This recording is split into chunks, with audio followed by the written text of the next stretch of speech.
J'aime beaucoup me balader sur YouTube en observant les chaînes d'entreprises pour voir des boîtes qui ont des bonnes pratiques et j'ai observé 4 types de chaînes vraiment différentes qui en fait accomplissent des objectifs différents sur YouTube pour les entreprises et les entrepreneurs.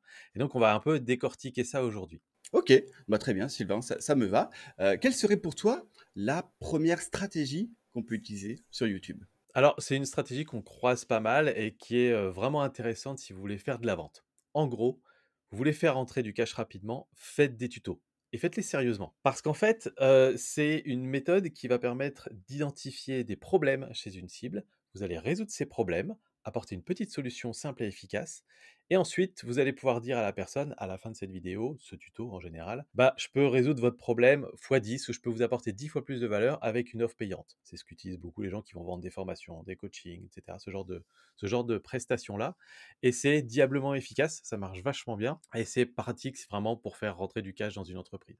Est-ce que toi, tu identifies, tu vois des boîtes qui font ça déjà? Alors, tu en as plusieurs et comme tu le dis, alors des boîtes, pas trop parce que c'est vrai qu'aujourd'hui, encore une fois, je trouve qu'on a un manque de bonnes chaînes YouTube, d'entreprises ou en tout cas, c'est pas celle que je regarde.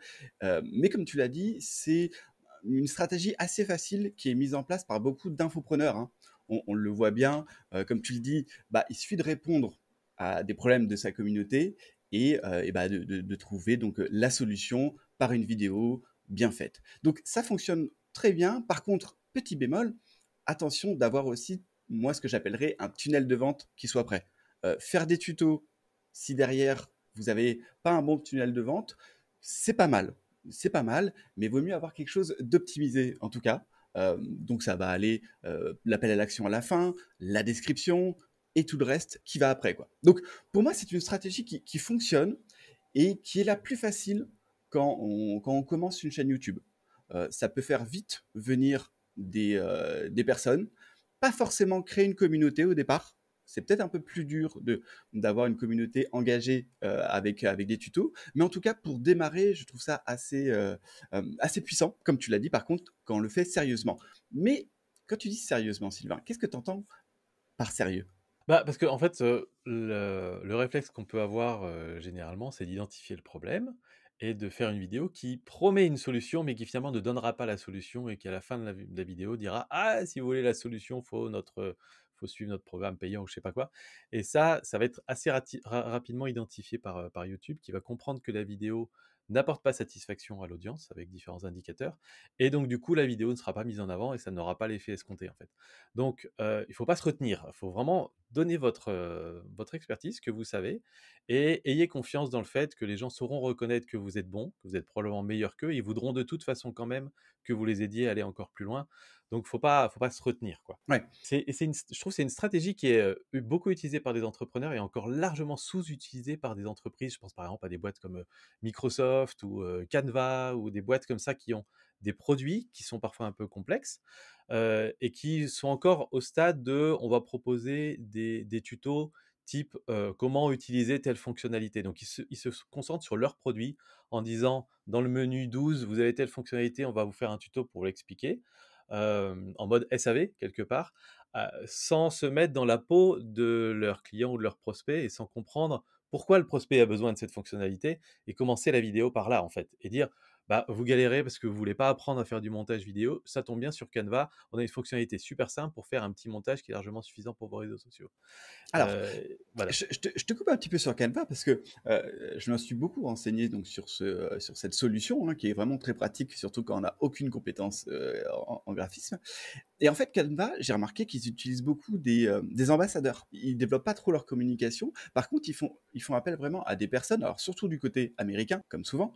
Je sais, et j'en ai identifié plusieurs, qui font que du contenu axé sur Canva et qui vendent donc le Canva Premium. Voilà comment ça fonctionne. Mais effectivement, je pense que pour plusieurs boîtes, alors tiens, maintenant que j'y pense, ça me fait penser à une startup française qui est Germinal. Germinal qui a fait pas mal ça, qui a fait des tutos et qui, on le verra juste après, utilise une autre stratégie. Mais effectivement, pour certaines entreprises qui ont des produits, des logiciels ou ce qu'on appelle du SAS, ça peut être puissant, mais encore une fois, je pense que c'est difficile de bâtir une stratégie que sur des tutos. Ouais, voilà, c'est une stratégie pour moi qui est plutôt court terme pour faire entrer du cash rapidement dans l'entreprise, et il faut quand même garder en tête aussi qu'il faut, aimer vendre. C'est-à-dire que comme tu disais, il faut avoir un bon tunnel de vente derrière, qui soit efficace pour que ce soit rentable tout de suite, et donc il faut aimer ça parce qu'on ne fait pas un bon tunnel de vente, juste en suivant deux trois petites recettes. Il faut l'améliorer, il faut faire de l'A/B testing, enfin, il faut vraiment y passer du temps.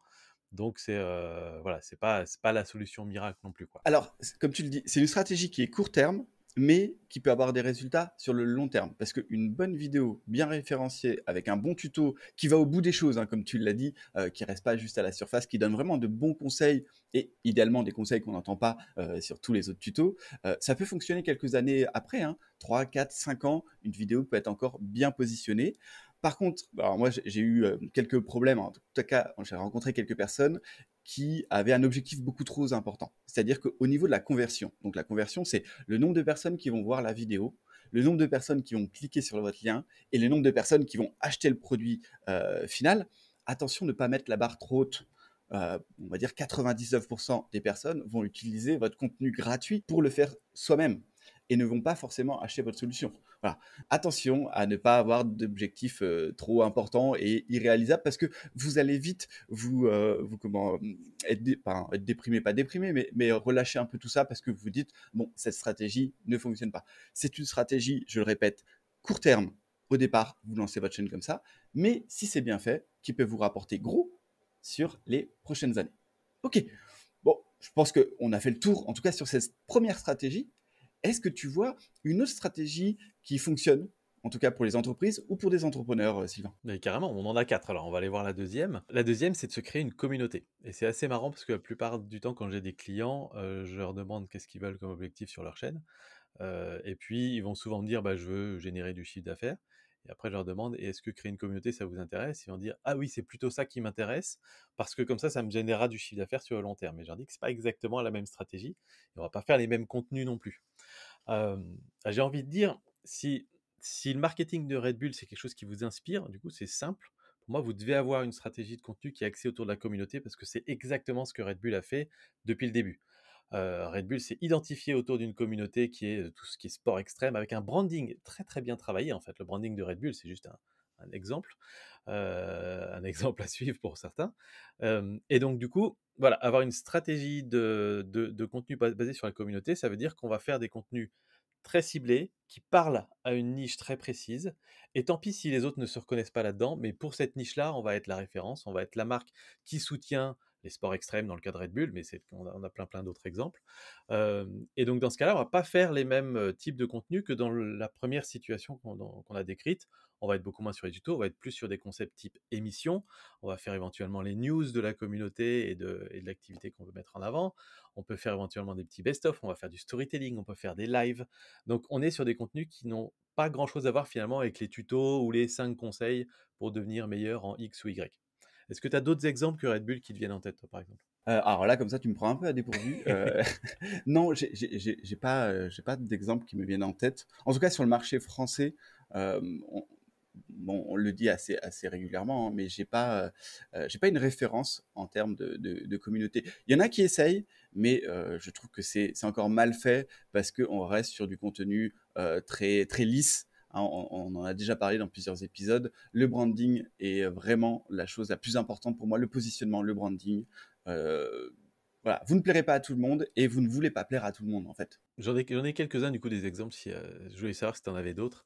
J'ai Salomon par exemple qui fait ça très, très bien. Salomon, ils ont une marque, qui est très axée sur bah, là aussi on est toujours dans le sport, hein, mais Ouais. vraiment sur l'outdoor, et en gros quand on regarde leurs vidéos, ils ne parlent jamais de leur ski, ils ne parlent jamais de leurs produits, ils ne vont pas parler des fonctionnalités, de la nouvelle forme de leur ski et cetera. Par contre, ça va être inspirant, on va voir des grands freeriders qui se lancent des défis, c'est limite des courts-métrages à chaque fois qu'ils font des vidéos.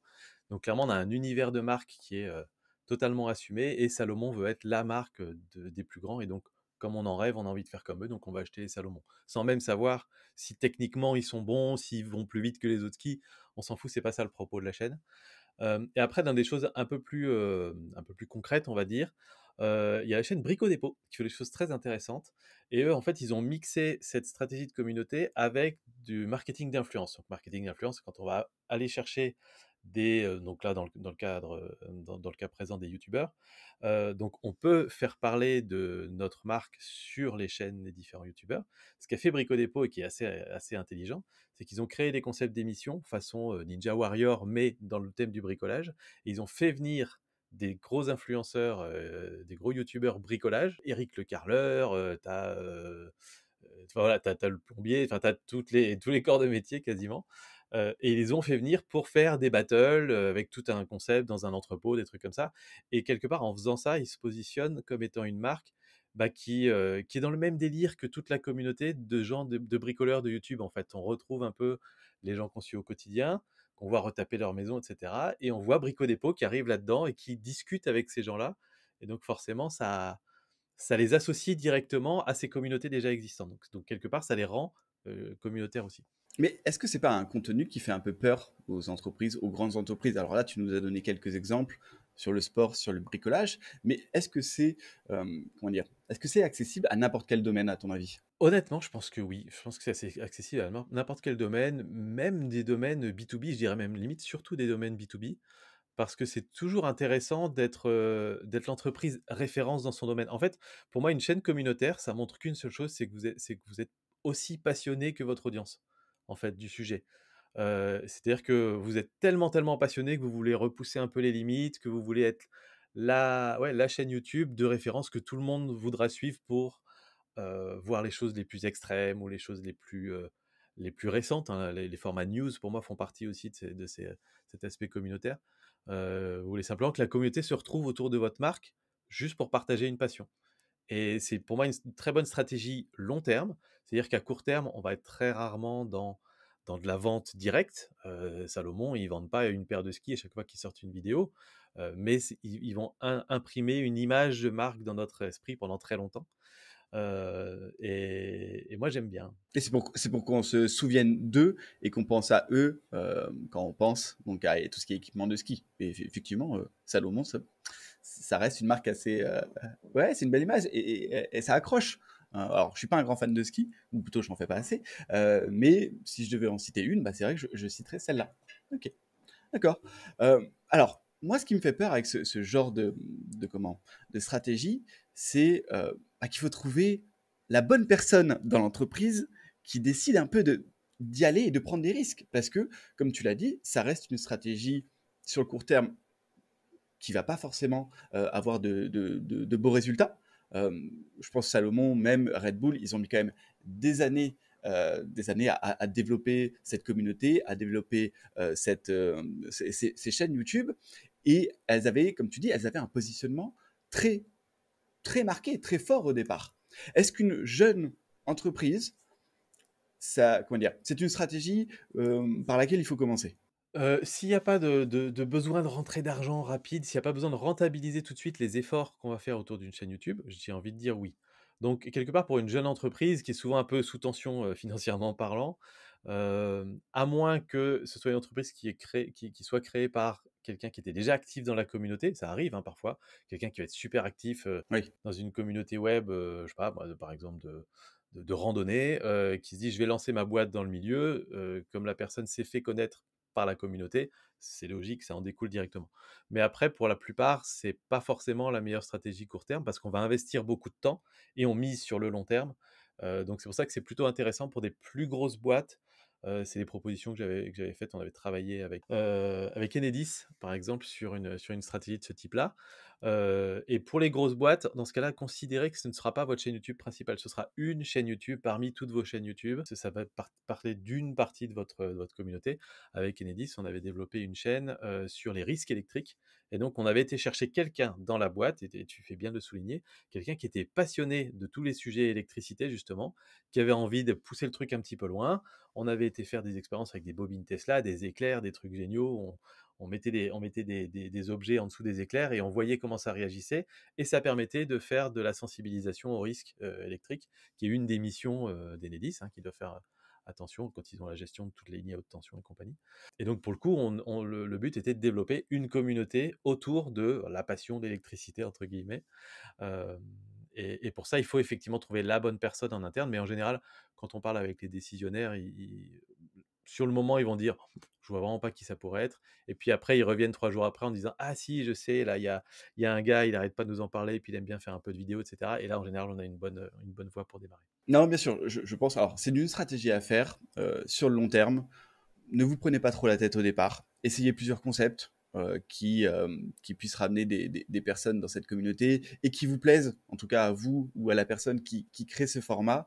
Et c'est vraiment une stratégie qui va payer dans quelques années et qui peut être une des stratégies les plus payantes, hein, dans le sens où une vraie chaîne communautaire, bah, ça permet vraiment d'aller très loin et comment dire et d'être puissant. J'arrive pas vraiment à trouver le mot que je veux, mais la communauté, c'est ce qu'il y a de plus fort. Parce que c'est celle qui va être d'accord avec vos valeurs, c'est celle qui va vous défendre sur les réseaux sociaux, c'est celle qui va partager votre contenu. Voilà, quand on est fier de faire partie d'une communauté, bah, on est fier de partager. Donc, il peut avoir aussi ce côté un peu UGC, hein, tu vois ce que je veux dire. Donc, Complètement, complètement, relais d'opinion, exactement, et du contenu créé par votre communauté qui va encore alimenter la machine et l'image de votre marque. ouais, vous allez faire des grosses économies de budget pub en créant Ouais, une communauté. voilà. Non, Dit autrement. carrément. Troisième stratégie, Sylvain. Alors, pour moi, cette stratégie, c'est celle que tu maîtrises le mieux. Ouais, c'est une stratégie qui me plaît beaucoup parce qu'effectivement, je la vis avec, l'expertise YouTube. C'est une stratégie qui est effectivement basée autour de votre expertise, comment vous pouvez utiliser YouTube pour mettre en avant vos connaissances, votre spécialité et cetera. Pour moi, c'est le rêve aujourd'hui quand, un client, un prospect, une marque, un partenaire, un collègue me contacte juste pour mon expertise, parce que je sais que c'est dû à 100 à ma stratégie de contenu sur YouTube. Et là où c'est puissant, c'est qu'en fait, j'ai zéro travail de prospection à faire. Je fais pas de vente. J'ai juste à attendre que des personnes qui me connaissent, qui savent ce que je vaux, me contactent pour bosser avec moi. Et donc c'est juste parfait en fait. La plupart du temps avec les prospects, je vais faire un petit rendez-vous en me disant: «Je vais essayer de convaincre la personne». Sauf que la personne, en général, au début, elle me dit: «Non mais c'est bon, je sais que c'est avec toi que je veux bosser. Je sais que tu maîtrises ton sujet, je te connais, je sais quelles sont tes valeurs, c'est les mêmes que les miennes. On y va, on bosse». Et ça, c'est méga confort, c'est extrêmement confortable. Et en plus, vous vous doutez bien, quand une personne veut absolument travailler avec vous, vous êtes aussi plus libre sur les prix. Vous n'êtes plus en concurrence avec toutes les autres personnes qui font simplement de la prestation de service, et qui sont vraiment qui essaient de se tirer, la bourre sur les prix et cetera. Donc on a un vrai gros avantage concurrentiel. Donc c'est une stratégie qui est assez intéressante, même très intéressante si vous êtes un peu pointu dans un sujet ou passionné par un sujet. Alors, mais tout à fait d'accord. Moi, je t'ai contacté pour ça, pour ton expertise. Donc, je le vis, hein, je le vis aussi moi de mon côté. Et effectivement, ce que j'aimais bien sur ta chaîne, c'est que tu allais vraiment, enfin, tu vas toujours dans le fond des choses. Là, tu restes pas à la surface. Tu fais pas de vente. Je me rappelle pas d'une vidéo. Alors, tu en as peut-être une ou deux qui traînent parce qu'il faut bien quand même vendre des fois de temps en temps. Mais par rapport à d'autres chaînes YouTube qui ont un appel à l'action à chaque fois sur leur formation, voilà, j'aime bien ton positionnement. Mais quand ça fait des années que tu crées du contenu, que ce soit sur YouTube ou sur n'importe quel autre réseau social, se lever le matin et recevoir un message du type je veux travailler avec toi, c'est juste sensationnel, c'est juste énorme. C'est pourquoi tu crées du contenu toutes les semaines, tous les jours. Parce que tu veux recevoir ce genre de message et c'est là où tu te dis ça y est, mon expertise est reconnue et je vais pouvoir après travailler sur autre chose. Mais en tout cas, ça y est, je suis devenu un expert, je suis devenu la personne qu'il faut appeler. Et c'est très puissant pour un entrepreneur. Et c'est même un côté un petit peu boost, hein, parce que ça booste l'ego. Hein. Il faut pas se le cacher. Hein. Les entrepreneurs, même des entreprises, hein, sont drivés un peu par l'ego. Donc, c'est vraiment ce que vous devez rechercher, en tout cas, quand vous voulez faire une chaîne qui est basée sur votre expertise. Encore une fois, c'est pas quelque chose qui peut être reconnu tout de suite, et c'est normal. Un expert, on ne devient pas un expert en 3 vidéos YouTube. Sauf si vous avez déjà d'autres réseaux sociaux qui viennent appuyer votre positionnement et votre expertise. Mais en tout cas, quand vous démarrez, euh, voilà, ça n'arrive pas tout de suite. Par contre, on peut avoir des belles surprises. Il y a quelques chaînes qu'on suit en ce moment qui viennent de faire un bond d'un coup sur une vidéo un petit peu guide qui pose une certaine expertise. Et voilà, c'est à prendre en tout cas, et c'est à développer, et c'est une très bonne stratégie pour un entrepreneur, en tout cas, je pense. Alors, Complètement. par contre, on va faire la différence avec la dernière stratégie, parce que elle peut y ressembler un petit peu, c'est la stratégie du personal branding, Sylvain. Ouais, personal branding, c'est extrêmement puissant aussi. C'est pas la stratégie la plus facile à mettre en place, mais quand ça marche, ça peut être probablement la plus puissante. Parce que en gros, avec cette stratégie, YouTube peut financer votre carrière. Alors, ce que j'entends par là, c'est qu'en fait, quand on développe une chaîne et une audience autour de sa personnalité, plus que autour de son expertise ou autour d'une communauté, et ben, en fait, les gens vont nous suivre pour nous. Et j'ai de plus en plus de professionnels, je vais dire, parce que j'allais dire entrepreneurs, mais en fait, il y en a beaucoup qui sont dans des grandes entreprises, qui me contactent en disant: «Je veux développer une chaîne YouTube aujourd'hui pour mettre en avant l'entreprise pour laquelle je travaille, mais je veux que cette chaîne, à l'avenir, puisse me suivre dans tous mes nouveaux projets, et que si demain j'ai envie de complètement arrêter et de bifurquer et de faire un autre métier qui a rien à voir, je veux que mon audience puisse me suivre là-dedans et que ce soit quelque part un support pour ma nouvelle activité et que ce soit même limite un, comment dire? Une garantie quelque part que je vais au minimum avoir un petit peu de gens qui vont me suivre et que donc je prends moins de risques à lancer des nouvelles activités et à bifurquer. Et c'est ça vraiment la puissance du personal branding. Aujourd'hui, j'ai quelques exemples pour les personnes qui connaissent, qui traînent un peu sur YouTube. On a ici Amy Plante, qui a un personal branding extrêmement fort, qui est très doué là-dessus. On a un Ulysse Lubin, par exemple. Voilà, c'est des personnes où en fait, on les découvre par des contenus, un petit peu par intérêt, et ensuite, dans la vidéo, on tombe amoureux de la personne. On se dit, mais oh, j'adore sa façon de voir la vie, j'adore son état d'esprit, etc. Et du coup, ça ne changera pas, quelle que soit l'activité que fera cette personne. On les suivra pour ces raisons-là. Alors, comme tu le dis, je pense que ça tout dépend de la personnalité et de ce que tu as envie. Autant ça a des avantages, mais ça peut avoir aussi, des inconvénients. Parce que quand tu as une chaîne qui est vraiment axée sur le personal branding, toutes les attaques, tu vas les prendre. Alors que quand tu as une expertise, quand tu fais une chaîne communautaire, bon, bah, voilà, tu les laisses de côté, hein, ce qu'on appelle les haters. Quand tu as une chaîne qui est vraiment basée sur ta personnalité, la moindre remarque sur toi peut te toucher parce que dans ce type de chaîne, en tout cas, tu racontes un peu ta vie. Donc tu te mets à nu et il faut et c'est là où il faut faire attention. Il faut déjà, de base, être prêt à ça. Être prêt à étaler un petit peu sa vie pro, sa vie perso, parce qu'on va pas se le mentir, mais ce qui plaît aussi sur ce genre de chaîne, c'est d'en savoir un peu plus sur la personne et pas que le côté pro, le côté perso. Donc, c'est très puissant. Il y en a quelques-uns qui arrivent à le faire, mais il faut être capable de le supporter. Et pourquoi c'est très puissant? Mais parce que ça reprend un petit peu deux stratégies qu'on a vues juste avant, hein. Ça reprend un petit peu la stratégie expertise, ça reprend un petit peu la stratégie communauté, c'est ce qui fait que c'est un savant mélange de stratégies qui fonctionnent, qui en font une super stratégie, qui va fonctionner sur plusieurs années, comme tu le dis, qui peut t'accompagner dans les bons moments, dans les mauvais moments, qui peut t'accompagner sur différents projets pro. Les Américains aussi le font très bien, mais c'est une stratégie qui, par contre, qui demande vraiment beaucoup d'implication dedans. Parce que c'est pas en sortant une vidéo YouTube par mois que vous allez réussir à créer ce genre de chaîne. Voilà, faut être prêt à faire un peu des vlogs aussi, hein, c'est ce que font un peu les Américains. Faut être prêt à y consacrer du temps et souvent c'est le plus dur à accepter, de consacrer beaucoup de temps à la création d'une chaîne YouTube. Ouais, carrément. En termes de type de contenu qu'on va faire sur la chaîne YouTube, là, c'est encore très différent. On va faire, comme tu disais, des vlogs, des story time, mais aussi, surtout, des billets d'opinion, des coups de gueule. Et c'est là où, quelque part, on va devenir vulnérable, comme tu disais, parce que le but du personal branding, en général, c'est d'être un peu clivant pour que des personnes vous suivent jusqu'au bout du monde, mais que d'autres personnes, bah, en général, vont dire, bah, je ne me reconnais pas du tout dans cette personne. Vous allez probablement prendre des attaques personnelles. Il faut être capable de les encaisser. Tout le monde n'est pas capable de les encaisser. Donc voilà, ça fait un petit peu partie du jeu. Il faut être capable de se mettre un petit peu en danger. Donc voilà, tout le monde n'est pas armé pour ça, mais ça peut être effectivement hyper puissant. Voilà, si vous êtes prêt, si vous êtes vraiment prêt à étaler votre vie, vos opinions sur YouTube, faites-le. Faites-le. C'est très puissant.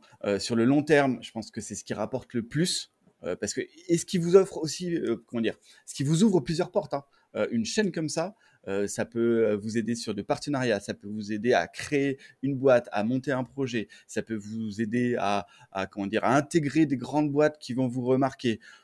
Voilà, il y a énormément de possibilités avec ce type de Ouais. stratégie. C'est ce qui offre le plus de liberté en fait pour l'avenir, Ouais. clairement, très clairement. Bah, en fait, vous ne dépendez plus de personne. Alors, vous dépendez d'une chaîne YouTube Mais bon, ça, c'est encore un autre sujet de pas être dépendante d'un seul canal. Mais en tout cas, voilà, ça peut changer une vie, hein.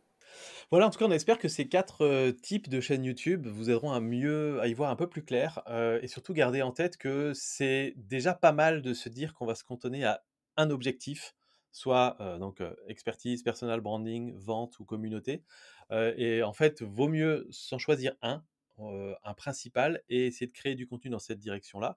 Vous aurez peut-être à côté, un petit peu de vente, un petit peu d'expertise qui ressortira, et cetera, mais essayez de viser un truc principal plutôt que de vous dire: «J'aimerais avoir une chaîne, qui génère beaucoup de revenus, qui permet de créer une communauté, qui pose mon expertise et qui permet de faire du personal branding». On rêve tous d'avoir ça, mais vous comprenez bien que ce sont des objectifs différents avec des contenus différents et que si vous essayez de tout faire, bah, vous aurez à peu près rien à la fin. Donc vaut mieux quand même savoir quelle est la direction principale. Très bien. Comment peuvent, nous soutenir, toutes les personnes qui nous écoutent, Sylvain? Alors en envoyant 1 000 € par chèque, non pardon, heu Non, c'est pas la bonne ça. en continuant la discussion, parce que quelque part, nous, ce podcast, bah, c'est un podcast qui parle un petit peu d'expertise, mais on a surtout envie de développer l'aspect communautaire. On veut retrouver tous les gens, tous les pros qui parlent YouTube, qui causent YouTube. Et donc, pour créer ça, on a un espace sur LinkedIn, hein, tout simplement, dans les discussions, sur nos profils, vous allez retrouver les posts associés au podcast. On continue la discussion là-bas. On est super content de toutes les interactions qu'on a avec les uns et les autres. Quand on a des personnes, bah, encore une fois, qui nous écrivent et qui nous disent: «Ah, j'adore votre podcast, j'adore ce que vous faites. Bientôt on se mettra à YouTube, je sais que c'est avec vous que j'ai envie de bosser», bah, ça fait trop plaisir. C'est exactement ce dont on vous a parlé aujourd'hui. Le podcast fait partie aussi de ces stratégies-là. Donc, sur LinkedIn, vous nous retrouvez, on continue la discussion soit en message privé, soit dans le post. Et puis voilà, donc Mathieu Germer sur LinkedIn, Sylvain Lepaute sur LinkedIn, et puis à bientôt. À très bientôt. Ciao. Ciao.